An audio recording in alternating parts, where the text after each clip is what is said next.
그 조국 사건 있었잖아요. 네네. 그때 어떤 압박을 받으신 적이 있나요?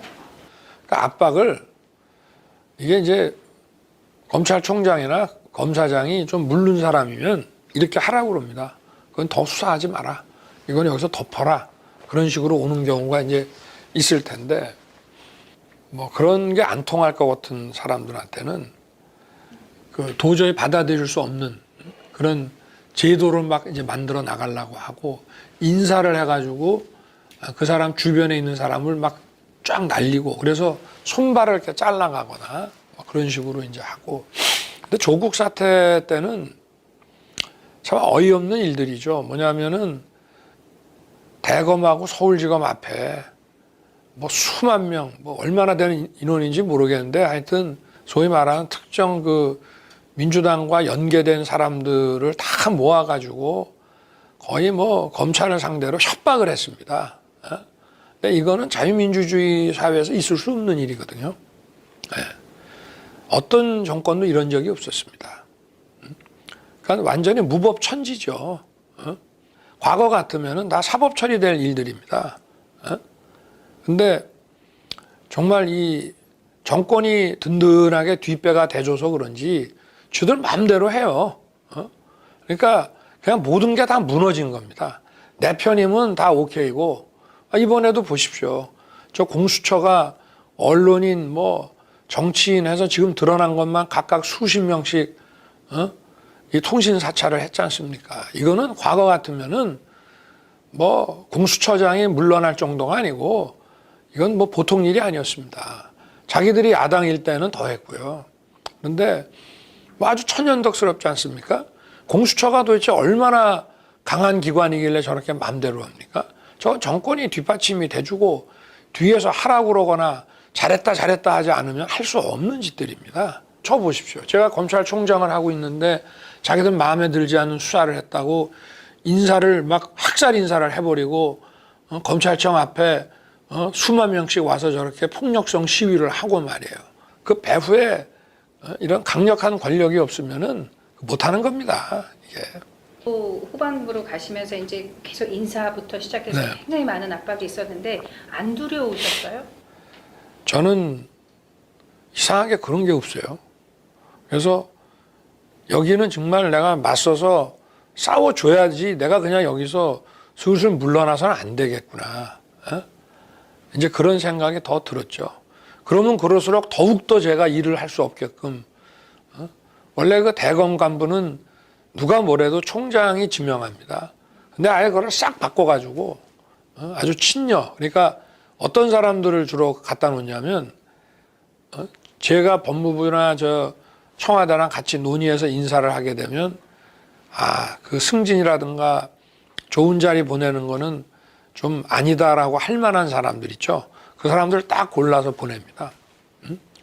그러면 이제 저한테 좀 반감도 있을 수 있고 또 자기들이 별을 달았기 때문에 또 이 정권에 대한 고마움도 있고 그래갖고 이제 그런 사람들을 보낸 다음에 그 중에서도 또 한 6개월을 보고 좀 총장의 그 일을 아주 악랄하게 방해하지 않는 애들은 또 다시 바꿔요. 그런 사람 또 바꿔서 또 내쫓고 또 다시 집어넣고.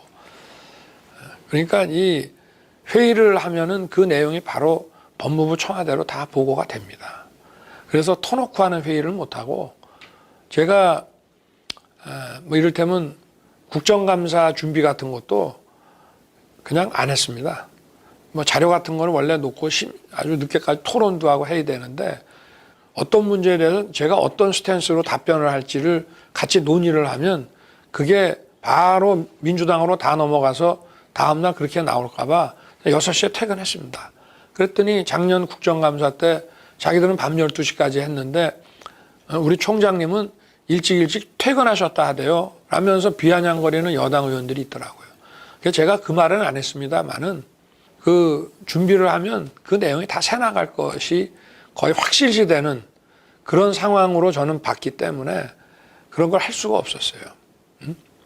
그러다가 이제 징계 청구가 이루어진 겁니다. 네.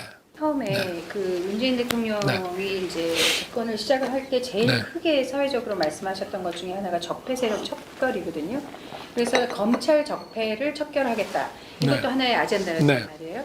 근데 후보님께서 이제 검찰총장 생활을 하시고 이번 정권을 겪으시면서 문재인 정권이 말하는 적폐란 무엇이고 또 총장으로서 실제로 경험한 적폐는 또 어떤 것인지 말씀해 주세요. 적폐라는 얘기가 이제 좀 원래 적폐라는 게 어떤 개별 비리나 범죄 그거 하나가 문제가 아니고 국민들에게 계속 불편을 끼치고 고통을 주고 아주 구조화된 부패 그런 것을 적폐라고 하거든요. 그래서 이 어떤 그 구조적 부패와 비리를 걷어내는 것이 중요하다. 그게 원래 검찰에서도 특수부의 업무라고 합니다. 개별 범죄는 형사부에서 하지만 아주 구조화된 부패 이거를 걷어내는 일은 이제 특별수사부에서 하는 건데 어느 정권이나 다 구조화된 것들이 있어요. 이게 오랜 세월 동안 관행화되고 이게 구조화되다 보니까 그게 부패인지도 잘 비리인지도 잘 인식을 못해. 그게 불법인지도 잘 인식을 못해. 그러나 그게 사회적으로 어떤 그 불법적인 기득권 카르텔을 만들고 이익을 갖다가 독점을 하고 국민들에게 고통을 주고 하는 것들을 걷어내서 이 사회가 발전하는데 걸림돌이 안 되게 만들지 않은 거라 그 뜻은 나쁜 뜻이 아닌데 문제는 남의 정부 거든 자기 정부 거든 똑같이 해이죠.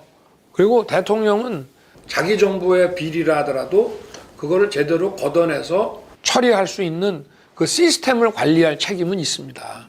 대통령은 범죄와 부정부패로부터 국민을 보호해야 될 그런 책임이 있습니다.